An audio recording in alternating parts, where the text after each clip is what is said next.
Selamat malam, Wandami Bante. Saya mau tanya, jika di rumah kita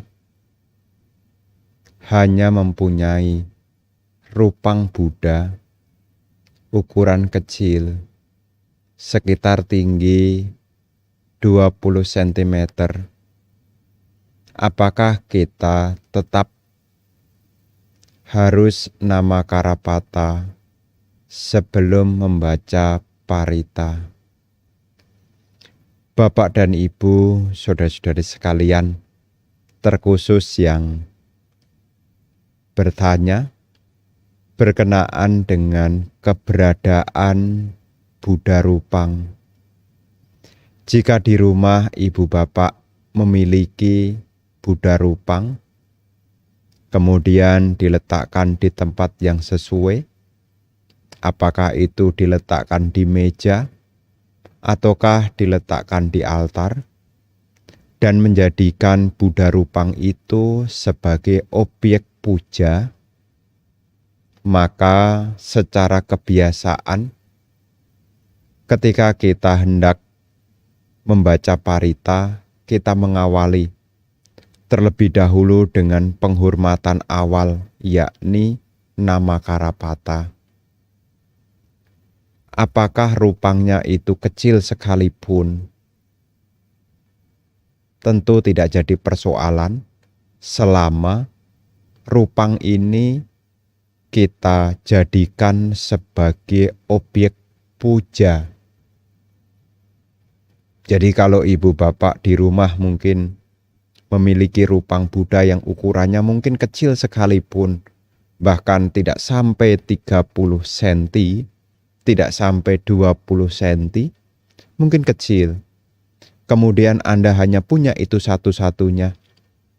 Kemudian Anda letakkan di altar, atau Anda letakkan di meja, dan punya kehendak bahwasanya ini saya jadikan sebagai objek puja, maka secara kebiasaan kita bisa melakukan nama Kara. Jadi kita membaca yakni Arahang Sama Sambuddho, dan seterusnya itu. Jadi ibu bapak perlu dimengerti dan perlu dipahami, keberadaan Buddha Rupang ini adalah sebagai pengingat supaya kita ingat Guru Agung Sang Buddha, ingat Dhamma, dan juga ingat Sangha. Mungkin di antara ibu bapak yang di rumah mungkin juga bertanya, Bante, kalau saya tidak mempunyai Buddha Rupang, apakah boleh? Tidak jadi permasalahan. Karena keberadaan Buddha Rupang ini adalah sebagai simbolik pengingat. Ingat Buddha Rupa, harapannya adalah ingat Buddha, Dhamma, dan Sangha. Dan kalau kita punya keyakinan, apa yang kita yakini itulah yang hendaknya kita praktekkan. Begitu ya.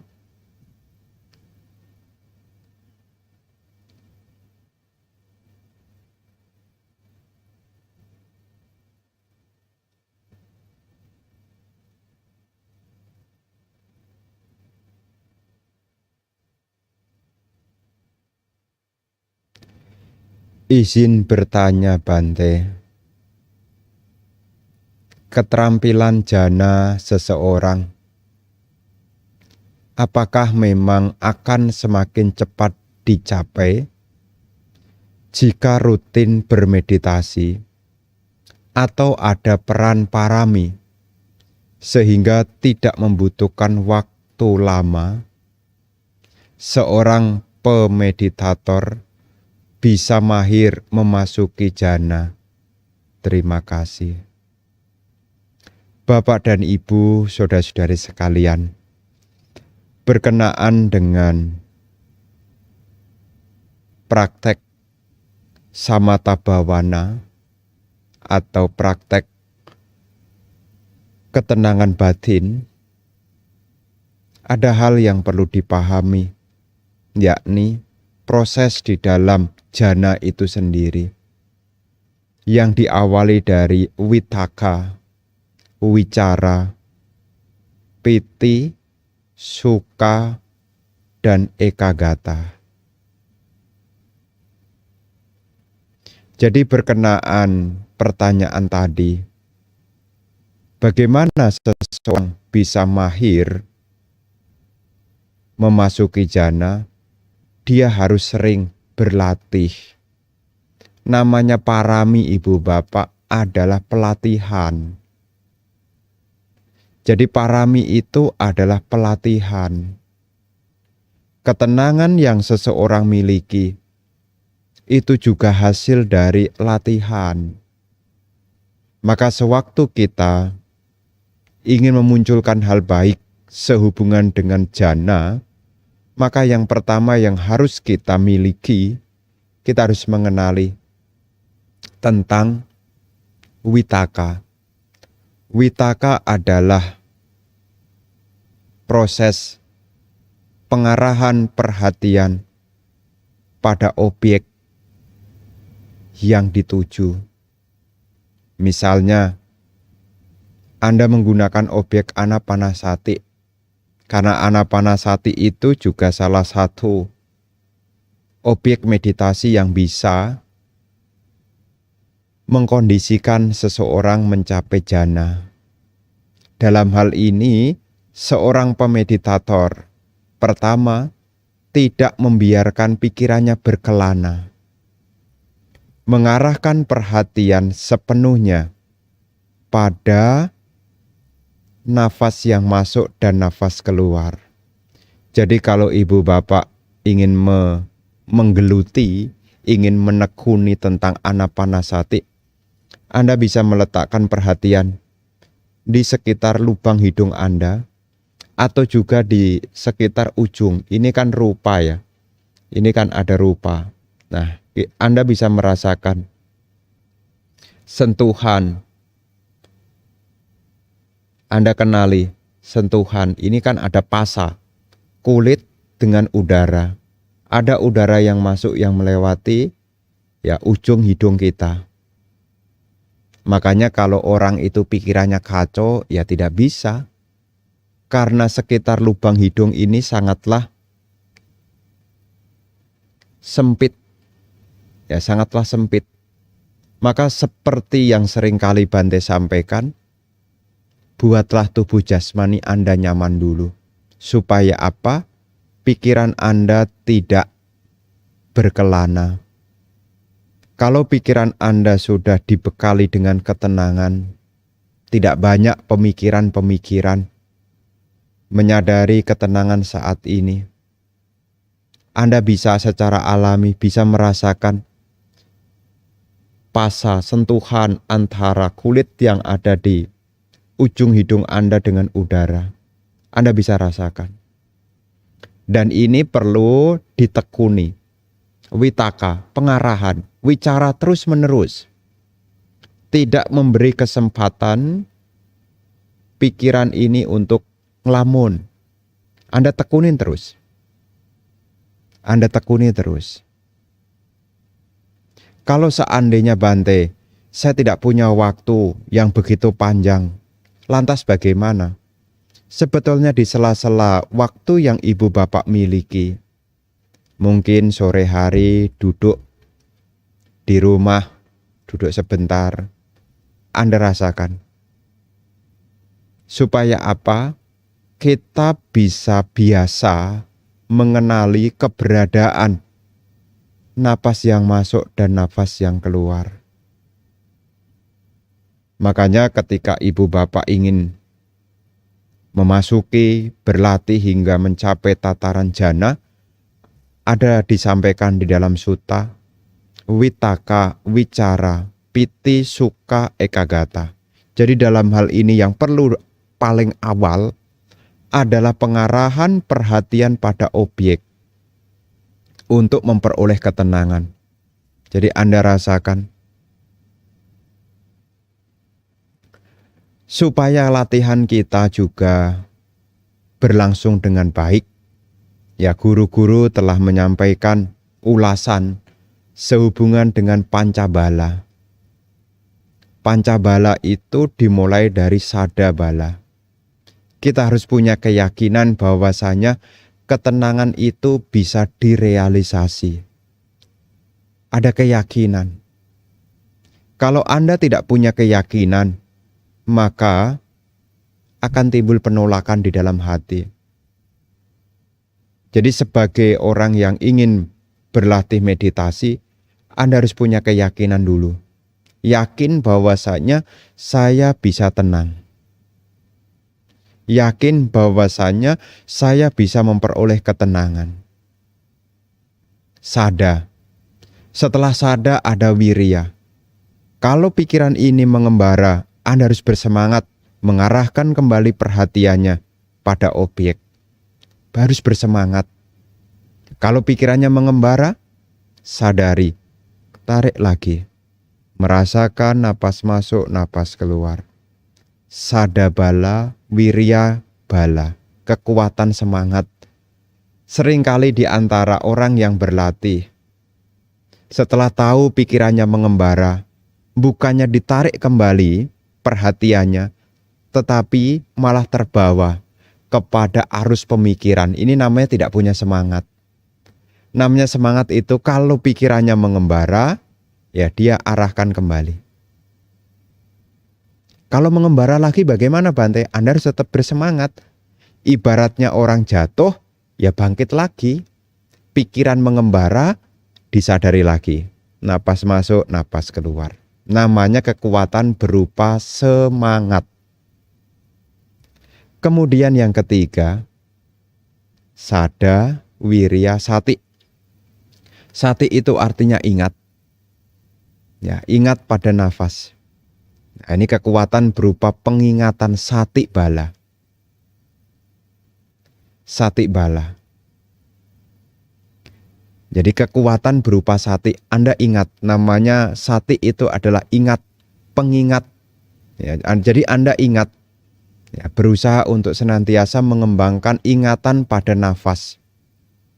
Ya, jadi ada keyakinan bahwasanya ketenangan itu bisa saya miliki.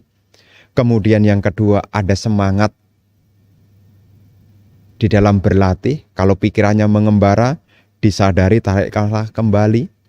Kemudian yang ketiga ada sati, ingat saat ini ada nafas masuk, nafas keluar. Nah, selain sati, yang keempat adalah samadhibala. Kekuatan berupa ketenangan.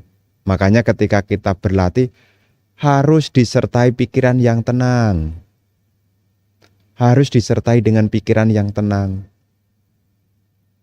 Maka ketika ibu bapak seperti yang sering kali Bante sampaikan, jangan terburu-buru. Duduklah dengan nyaman, rasakan ketenangan. Ini akan membantu di dalam kita berlatih. Dan yang kelima namanya panyabala. Panyabala ini mengacu pada mengetahui akan adanya nafas. Jadi ini harus kita miliki, kekuatan ini harus kita miliki. Yang pertama adalah keyakinan, kedua adalah semangat, ketiga adalah pengingat atau perhatian, yang keempat adalah ketenangan, dan yang kelima adalah kebijaksanaan mengetahui saat ini sedang bernafas.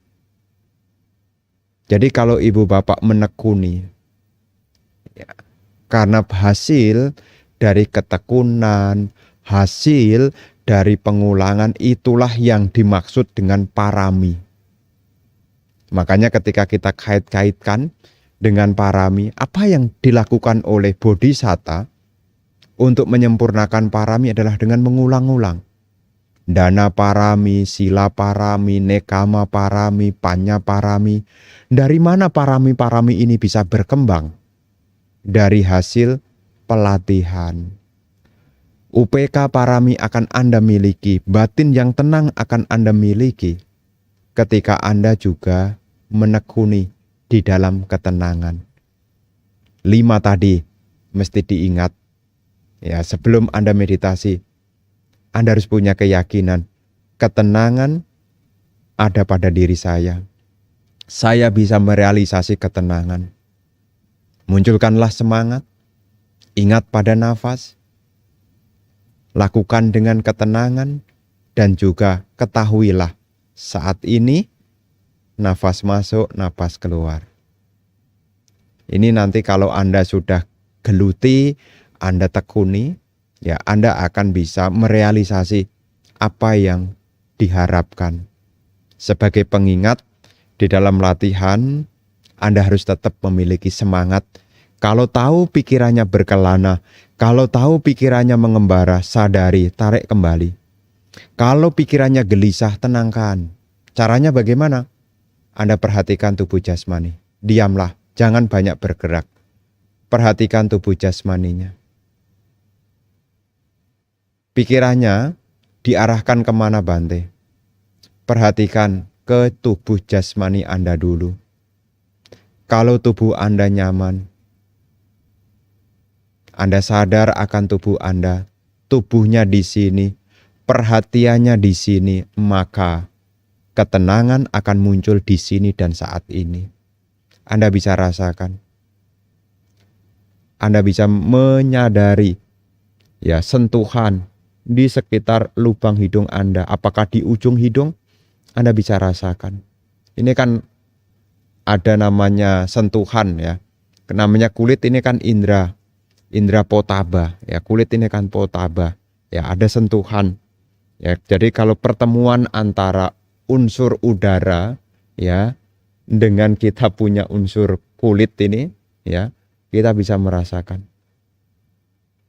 Begitu. Ya, jadi nanti ditekuni, dilatih, harus ada semangat. Jangan biarkan pikirannya berkelana. Kalau pikirannya mengembara, tarik kembali. Rilekskan tubuhnya, tenangkan pikirannya. Ditekuni, dilatih. Ini akan menjadi hal yang merealisasi apa yang diharapkan. Terkhusus di dalam keterampilan jana. Begitu ya.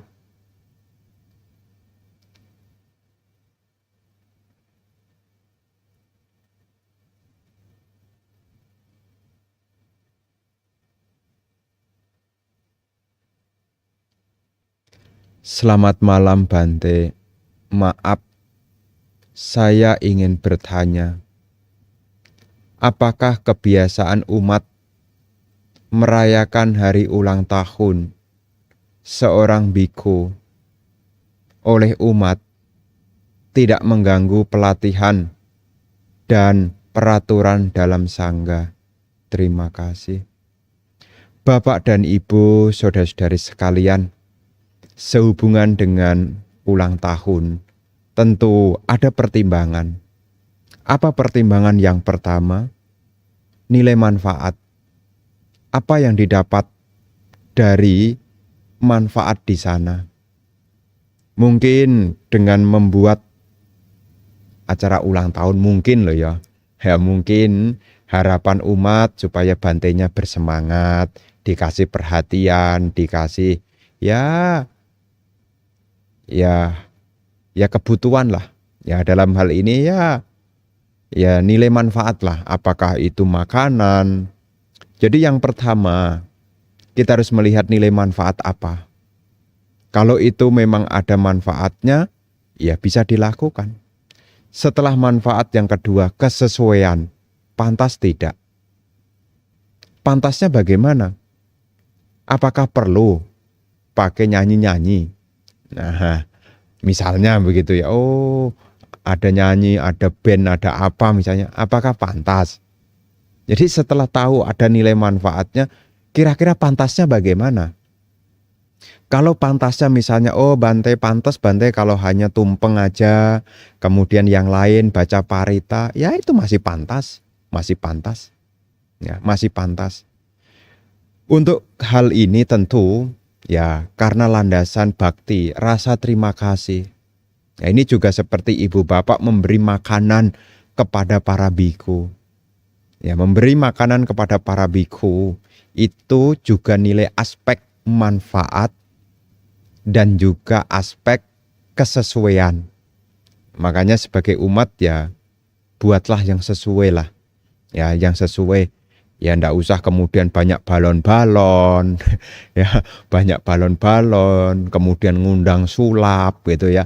Ya yang sesuai-sesuai. Ya, saya pikir tidak akan mengganggu dan itu juga hal yang pantas di dalam ya nilai sosial. Ya nilai sosial itu pantas selama ada kesesuaiannya.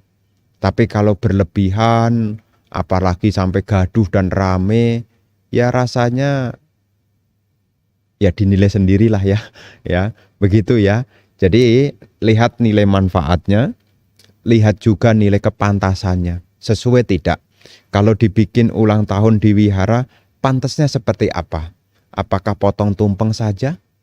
Misalnya ya nasi kuning, kemudian ada sayur-sayurnya itu, kemudian ya Bante yang lain baca ya syukuran, baca apakah baca parita, kemudian Bantenya nanti apa namanya mengambil makanannya setelah diterima itu kemudian dia kasihkan ke Bante-Bante yang lain.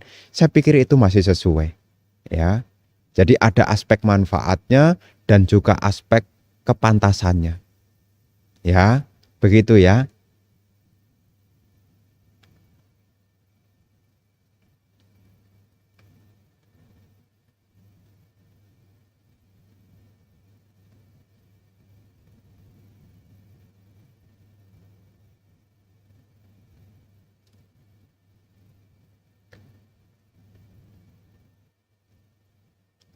Selamat malam, Wandami Bante. Saya mau tanya, apakah dulu Bante pernah merasakan kecemasan atau pikiran takut muncul? Bagaimana mengatasinya? Mohon motivasinya Bante Anumodana. Para bapak dan ibu, saudara-saudari sekalian, kita yang masih putujana. Putujana itu artinya orang biasa. Orang yang belum tercerahkan, ya bahkan dikatakan bahwasanya sebelum kita merealisasi kearahatan, udaca itu masih ada. Kegelisahan itu masih ada. Jadi kalau ibu bapak mengalami kecemasan, kegelisahan, itu adalah hal yang wajar. Hal yang wajar. Kenapa dikatakan wajar? Karena di dalam diri kita ini masih ada kemelekatan. Kita masih punya nafsu kesenangan. Bahkan dikatakan di dalam syair Dhammapada, Tanhaya Jayato Soko, Tanhaya Jayato Bayang, Tanhaya Wipamutasa Nati Suko Kuto Bayang. Dari adanya kesenangan bisa timbul kesedihan. Dari nafsu kesenangan bisa timbul ketakutan. Seseorang yang terbebas dari nafsu kesenangan tidak akan lagi mengalami yakni kesedihan dan ketakutan. Jadi mengacu pertanyaan tadi, apakah pernah mengalami kecemasan dan ketakutan?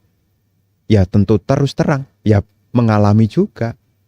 Terus bagaimana?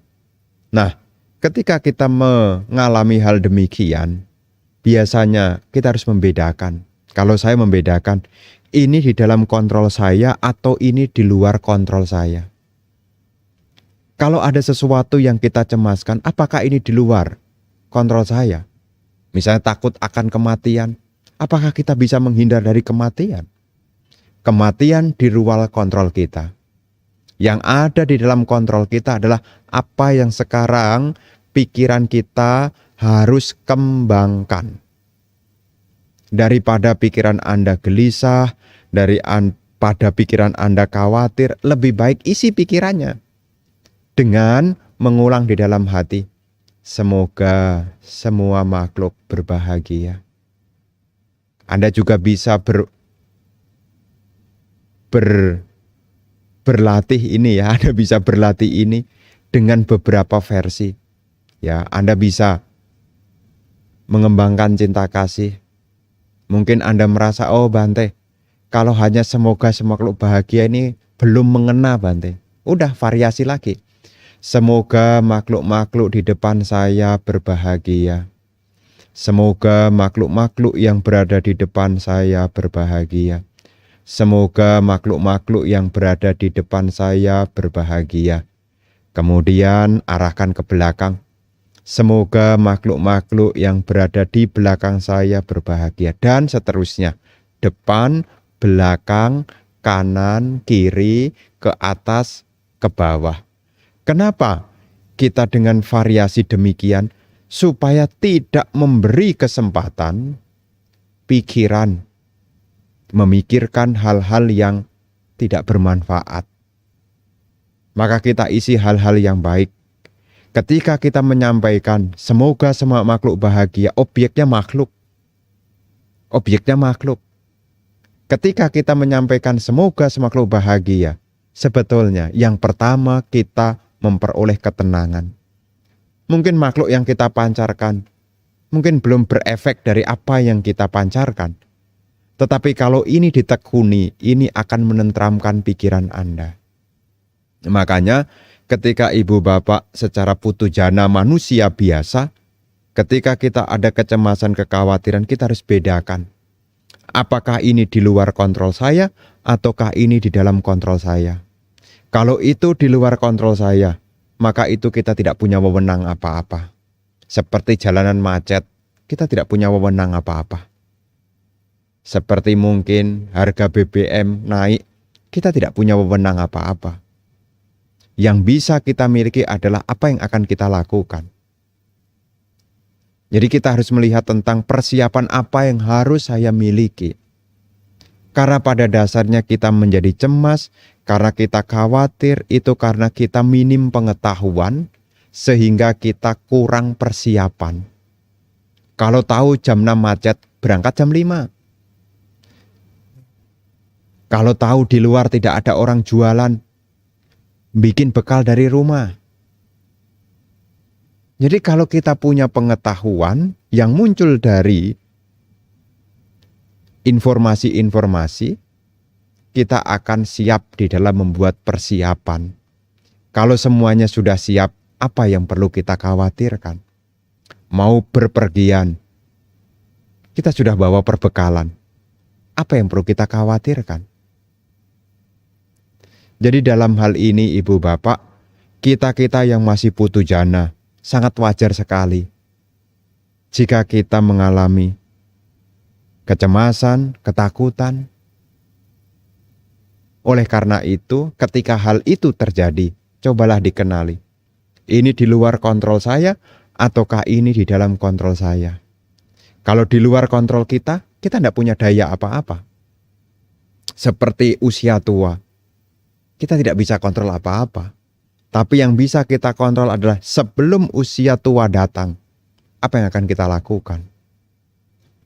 Jadi ibu bapak, saudara-saudari sekalian, dengan pengetahuan akan membuat kita punya persiapan. Ada yang takut dengan usia tua. Apa yang paling menakutkan di usia tua? Secara duniawi saya mendengar dari orang, yang paling menakutkan ketika usia tua datang adalah kalau tidak punya uang. Ini cerita orang yang bercerita, Bante, kalau tua tidak punya uang itu sangat mengkhawatirkan. Saudara-saudara tidak pada peduli. Ketika dimintai tolong tidak ada yang menyanggupi. Kenapa? Karena saat itu Bante, saya tidak punya uang. Jadi masalahnya, ya tidak punya uang. Terus, ya sekarang bagaimana? Supaya dapat uang. Makanya bagi ibu bapak yang di rumah, jangan lupa untuk menyisihkan sebagian apa yang dimiliki untuk ditabung. Ya, sebagai apa? Bekal persiapan. Ketika nanti hari tua, tidak ada yang mengkhawatirkan. Anda tidak khawatir ketika sakit, Anda bisa berobat. Ketika Anda perlu sesuatu, ada sesuatu yang bisa digunakan. Makanya ketika ada hal yang membuat kita cemas, khawatir, kita harus kenali. Ini di luar kontrol saya ataukah ini di dalam kontrol saya? Kalau di luar kontrol kita tidak punya daya apa-apa. Yang bisa kita lakukan adalah yang di dalam kontrol kita. apa yang perlu kita siapkan, pengetahuan-pengetahuan apa yang perlu kita miliki, itulah yang harus kita usahakan. Seperti tadi Bante sampaikan, ketika pikiran kita kacau, daripada pikiran kita kacau, isilah pikiran kita. Karena kita tidak bisa mengubah isi pikiran orang. Yang bisa kita ubah adalah pikiran kita sendiri. Apakah kita membiarkan pikiran kita larut di dalam kecemasan? Semua kembali kepada Anda. Kecemasan, kekhawatiran tidak ada nilai manfaat. Jasmani bisa sakit dari apa yang kita pikirkan yang buruk-buruk itu loh. Makanya dengan kita mengenal Dhamma, bangkitlah. Isilah pikirannya dengan pikiran-pikiran yang baik. Biasakanlah di sela-sela waktu Anda bisa mengucapkan, semoga semua makhluk berbahagia. Mungkin di dalam mobil Anda duduk, Anda bisa menyampaikan di dalam hati, semoga makhluk-makhluk yang di depan saya berbahagia. Semoga makhluk-makhluk yang di belakang saya berbahagia. Semoga makhluk-makhluk yang berada di kiri saya berbahagia. Semoga makhluk-makhluk yang berada di kanan saya berbahagia. Semoga makhluk-makhluk yang berada di atas saya berbahagia. Semoga makhluk-makhluk yang berada di bawah saya berbahagia. Bisa demikian. Karena ketika kita melatih hal yang baik, dengan witaka yang baik, dilatih terus-menerus wicara, maka akan muncul piti, suka, dan ekagata juga. Makanya kemana pikiran kita arahkan, witaka inilah yang harus kita perhatikan. Kemana kita mengisi pikiran kita. Daripada Anda memikirkan hal-hal yang di luar kontrol Anda, kenapa tidak Anda isi hal-hal yang baik? Salah satu yang bisa Anda lakukan adalah mengulang di dalam hati, semoga makhluk-makhluk berbahagia. Semoga semua makhluk berbahagia. Anda bisa latih demikian. Ya, jadi dalam hal ini Anda harus bedakan sekali lagi, ada yang di luar kontrol kita dan ada yang di dalam kontrol kita. Setelah itu, kalau itu di luar kontrol kita, ya kita tidak punya daya apa-apa. Yang bisa kita lakukan adalah apa yang di dalam kontrol kita. Begitu ya.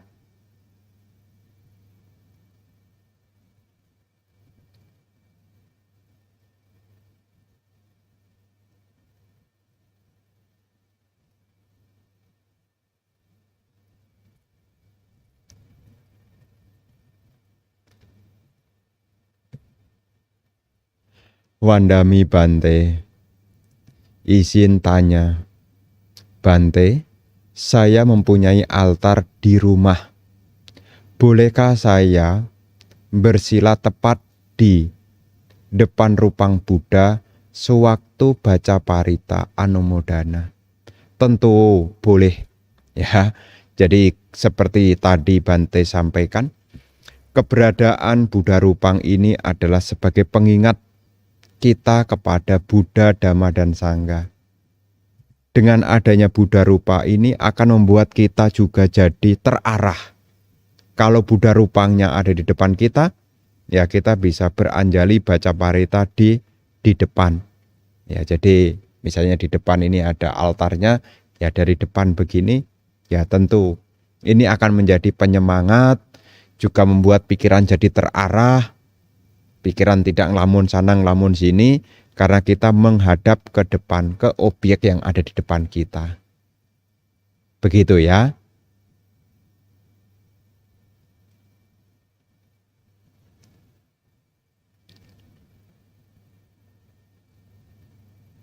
Wandami Bante, saya ingin bertanya, saat bermeditasi dengan objek pernafasan, tetapi hidung kita tersumbat, apa yang perlu dilakukan? Berkenaan dengan hidung tersumbat, kalau memang itu kesulitan, Anda bisa mengembangkan objek yang lain. Apakah metta bhavana? Bisa dilakukan. Jadi kalau mengalami kesulitan, ya saat itu Anda gunakan objek yang lain, yaitu pengembangan metta Metta itu menenteramkan. Metta itu juga mendamaikan. Karena dikatakan juga di dalam metta nisangsa, manfaat dari pengembangan cinta kasih, salah satunya akan mendukung di dalam memperkokoh konsentrasi. Ada 11 manfaat yang disampaikan di dalam Anguttara Nikaya kelompok 11. Jadi ada 11 manfaat.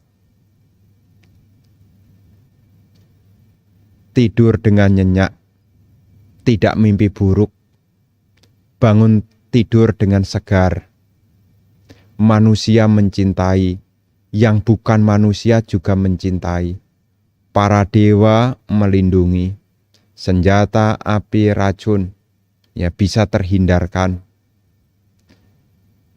mendukung di dalam konsentrasi, wajah enak dilihat, ya wajahnya jadi enak dilihat, ketika mau meninggal tidak mengalami kebingungan, dan yang ke-11 bisa terlahir di alam Brahma.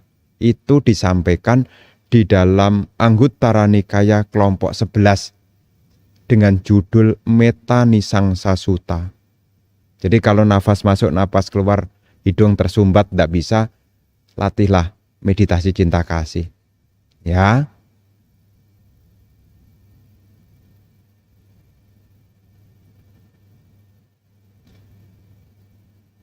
Bante mau tanya, Anumodana artinya apa ya Bante? Terima kasih. Bapak dan Ibu, saudara-saudari sekalian, Anumodana itu adalah ungkapan turut berbahagia atas kebaikan yang orang lain lakukan. Apakah orang lain itu melakukannya kepada kita, ataukah orang lain melakukannya kepada orang yang lainnya lagi. Jadi kita ya bisa menyampaikan turut berbahagia, ya namanya anumodana, ikut berbahagia atas kebaikan orang lain. Jadi seringkali kita menulis, seringkali kita membaca ada tulisan anumodana, itu artinya saya turut berbahagia. Ya, ungkapan turut berbahagia, anumodana. Ada orang kasih dana makan ke saya, misalnya begitu ya. Kemudian saya menyampaikan anumodana. Anumodana itu saya ikut berbahagia dengan kebaikan yang telah kamu lakukan. Begitu, ya. Jadi anumodana itu tidak sama dengan terima kasih. Jadi anumodana itu ungkapan ikut berbahagia dengan kebaikan yang orang lain lakukan. Ya, jadi kita bisa mengucapkan ya terima kasih dan anumodana, boleh juga secara bahasa konvensional dalam bahasa bermasyarakat boleh kita ucapkan. Ya saya ikut berbahagia dan terima kasih atas bantuan yang diberikan. Ya, jadi anumodana itu artinya ikut berbahagia dengan kebaikan yang orang lain telah lakukan. Begitu ya.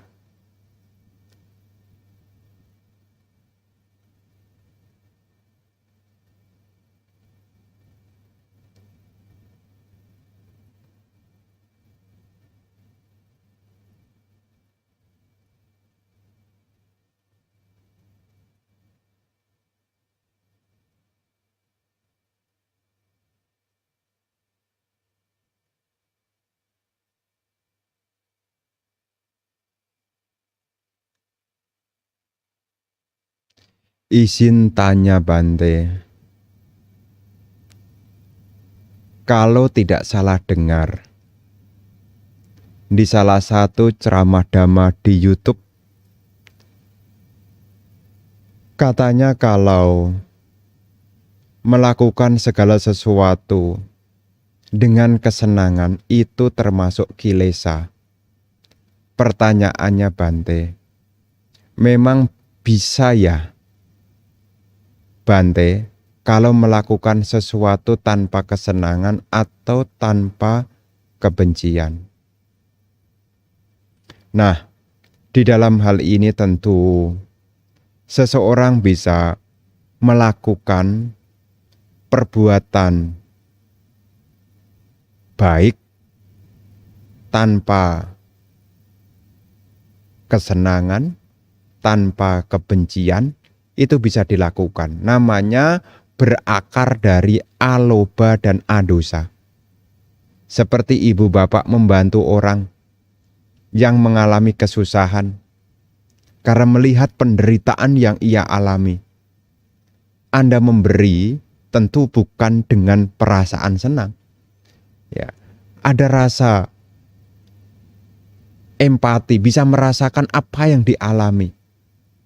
Jadi Anda memberi, menolong orang karena melihat penderitaan yang dialami. Masa kita bilang, kamu menderita saya senang loh, karena bisa berbuat baik loh. Kan tidak mungkin begitu kan. Ya, ada orang menderita, kemudian kita sampaikan, saya itu senang loh lihat kamu menderita loh. Kenapa? Saya bisa berbuat baik kepadamu. Kan tidak begitu. Jadi dalam hal ini, ada momen-momen tertentu. Kita berbuat baik tanpa keserakahan. Kita juga berbuat baik tanpa kebencian. Kenapa? Dasarnya karena karuna. Karena karuna. Tidak berpengharapan apapun, hanya semata-mata menolong.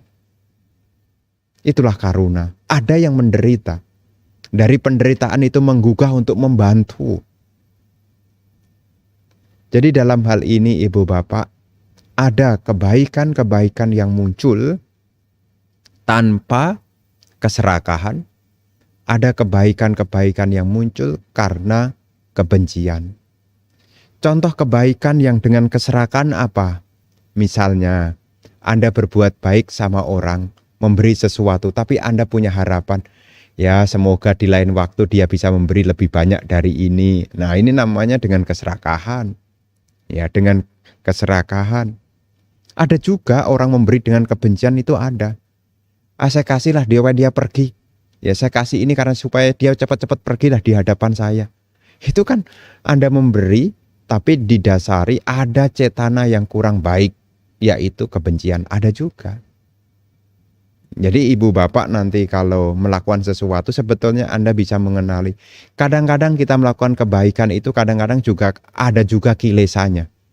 Ya, masih ada yakni lobanya. Ya. Saya duduk lebih awal dah supaya nanti saya dapat duluan yang banyak. Ya, bisa juga.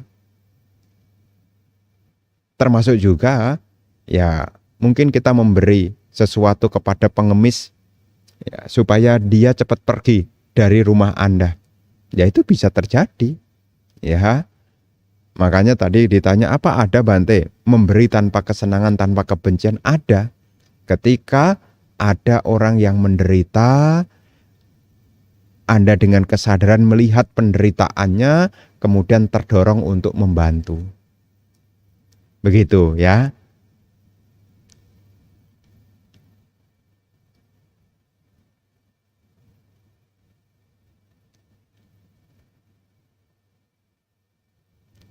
Bante, bagaimana jika ada almarhum orang tua yang satu terlahir di alam bahagia, yang satu terlahir di alam penderitaan?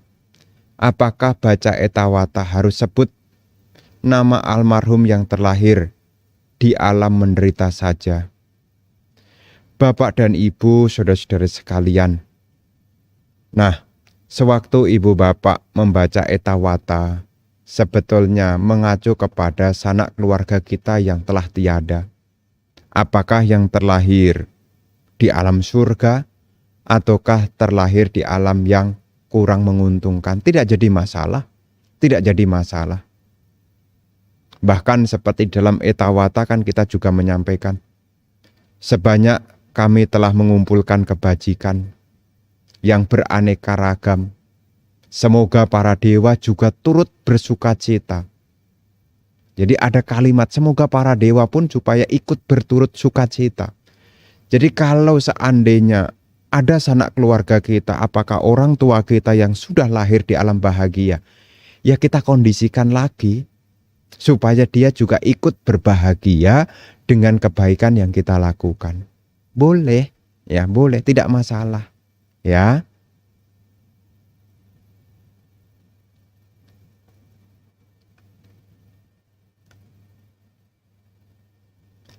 Malam Bante, Namo Buddhaya.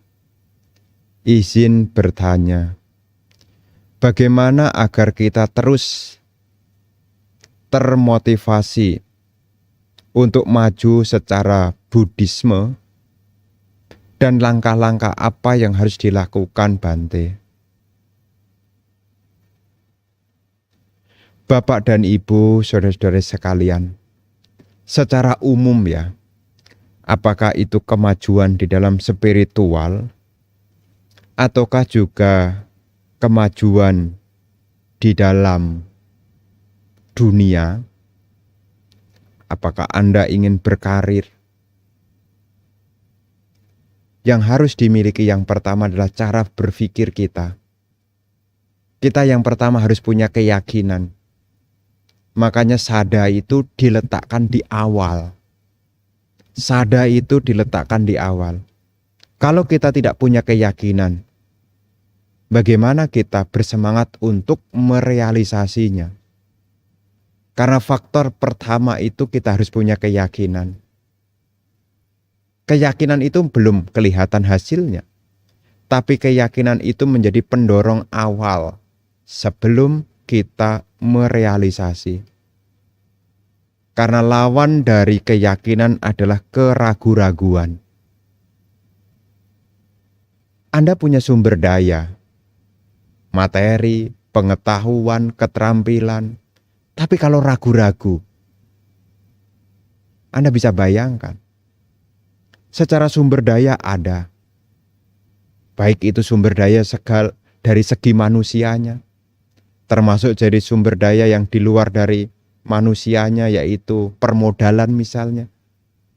Kalau ada keraguan-raguan, bisa enggak? Enggak bisa. Makanya di sini faktor pertama kita harus punya keyakinan.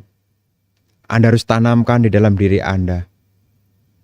Jadi sebagai umat Buddha, kalau seandainya kita ingin mencapai arahat, kita harus punya keyakinan. Saya bisa. Urusan kapan ini waktu.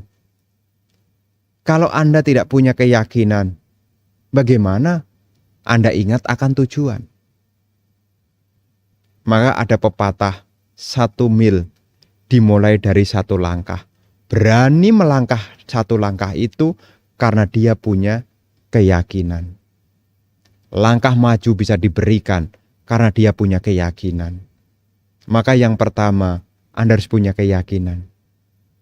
Kalau masih ada keraguan-raguan, bagaimana Bante? Ini tugas kita adalah bahu saca. Tambahlah pengetahuan dan keterampilan. Pengetahuan dan keterampilan itu akan membantu kita supaya kita makin yakin. Baik itu spiritual maupun itu duniawi, ibu bapak mesti punya keyakinan. Keyakinan ini erat kaitannya dengan apa yang menjadi tujuan. Sangat disayangkan orang hidup tidak ingat pada apa yang menjadi tujuannya, hanya mengalir aja. Tidak ada target yang ingin dicapai, tahu-tahu menua dan tidak punya apa-apa. Secara spiritual tidak ada perkembangan.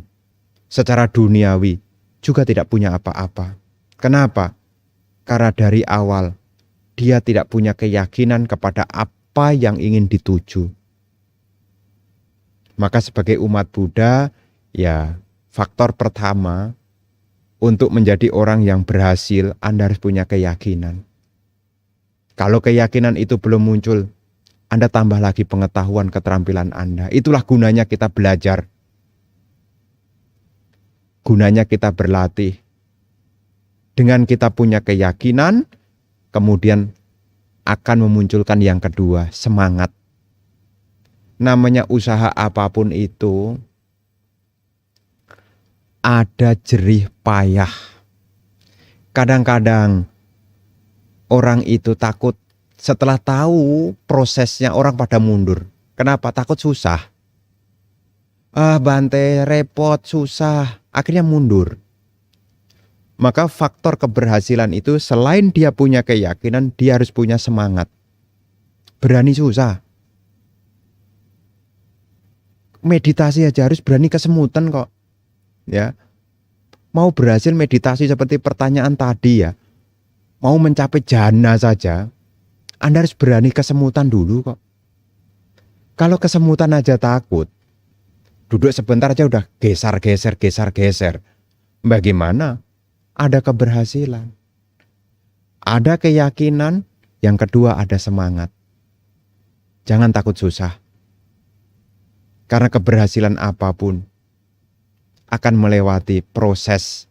Dan di dalam proses itu ada hal-hal yang harus kita korbankan.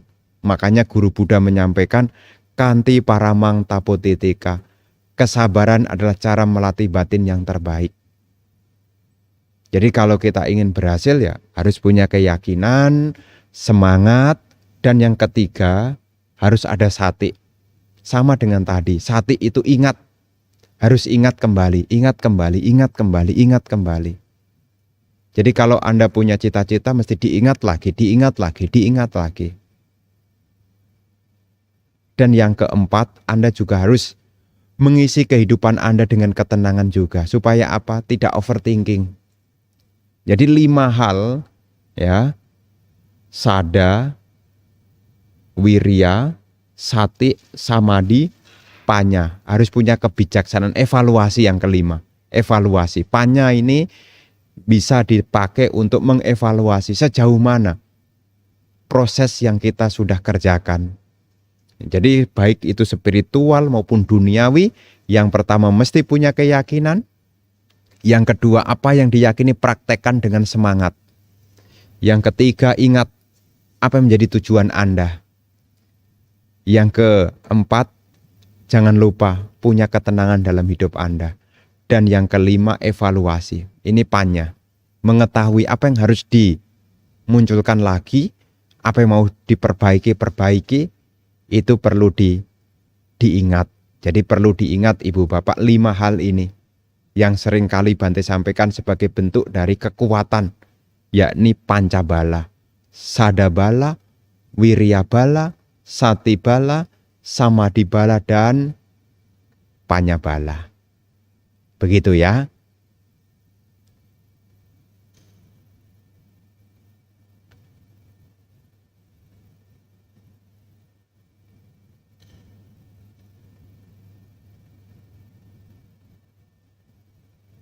Izin bertanya Bante, ketika meditasi, pikiran mengembara, tapi sejenak di waktu alarm Bante berbunyi, terperanjat, apakah saya ketiduran Bante? Mohon bimbingannya.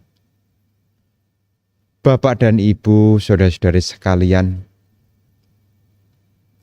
seperti yang tadi telah disampaikan, meditasi ini adalah upaya untuk memperkokoh sati.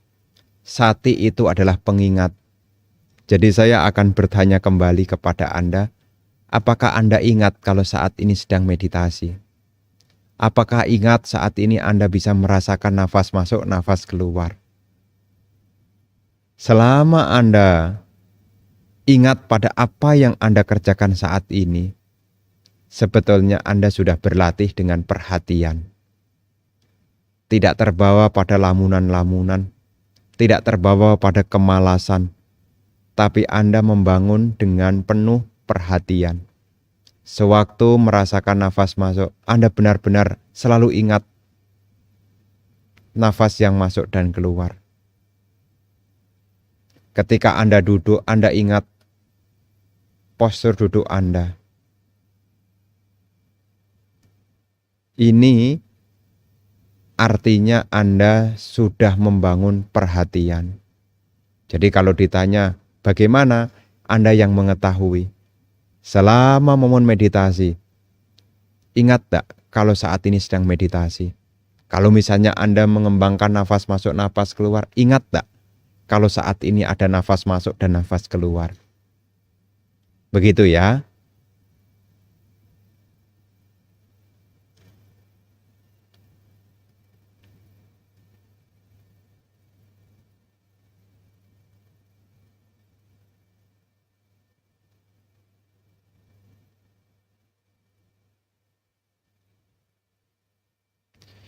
Izin tanya Bante, saya pernah membaca dikatakan